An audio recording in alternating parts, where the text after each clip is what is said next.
বিশ্ব রাজনীতিতে কি তবে বড় কোনো মিরাকল ঘটতে যাচ্ছে?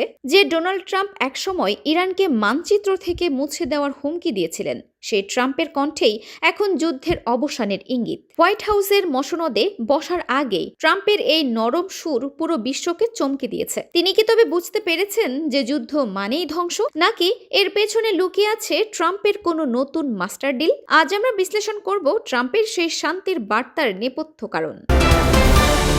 ডোনাল্ড ট্রাম্প সম্প্রতি এক সাক্ষাৎকারে জানিয়েছেন, তিনি কেবল চান ইরানের কাছে পরমাণু অস্ত্র না থাকুক। বিশ্লেষকরা মনে করছেন ট্রাম্প বুঝতে পেরেছেন যে যুদ্ধ মানে তেলের বাজারে আগুন এবং ডলারের আধিপত্য সংকট। তার আমেরিকা ফার্স্ট নীতির জন্য এখন স্থিতিশীলতা প্রয়োজন। পর্দার আড়ালে ওমান এবং কাতার বড় ধরনের মধ্যস্থতাকারীর ভূমিকা পালন করছে। যদি ইরান পরমাণু কর্মসূচি কিছুটা সীমিত করে এবং ট্রাম্প নিষেধাজ্ঞা তুলে নেন, তবে সেটি হবে এই দশকের সবচেয়ে বড় ভূ রাজনৈতিক বিজয়। তেহরানও এখন আগের চেয়ে নমনীয় সুর দেখাচ্ছে। তবে এই শান্তির পথে সবচেয়ে বড় বাধা হতে পারেন বেনিয়ামিন নেতানিয়াহু।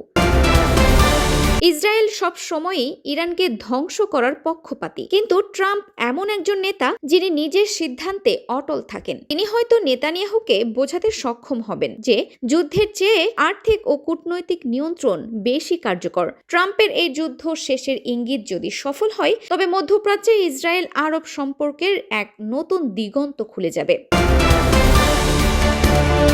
কিন্তু প্রশ্ন হলো, ট্রাম্প কি পারবেন ইসরায়েলকে শান্ত রেখে ইরানের সাথে হ্যান্ডশেক করতে? ডোনাল্ড ট্রাম্পের যুদ্ধ শেষের ইঙ্গিত কি শুধুই রাজনৈতিক স্ট্যান্ড, নাকি সত্যিই এক নতুন শান্তিময় মধ্যপ্রাচ্যের শুরু? যদি ট্রাম্প ও ইরান এক টেবিলে বসে, তবে সেটি হবে ইতিহাসের এক অবিস্মরণীয় মুহূর্ত। আপনার কি মনে হয়, ট্রাম্প কি পারবেন ইরানের সাথে শান্তি চুক্তি করতে, নাকি এটি কেবল ঝড়ের আগের নীরবতা? কমেন্টে আপনার মতামত জানান।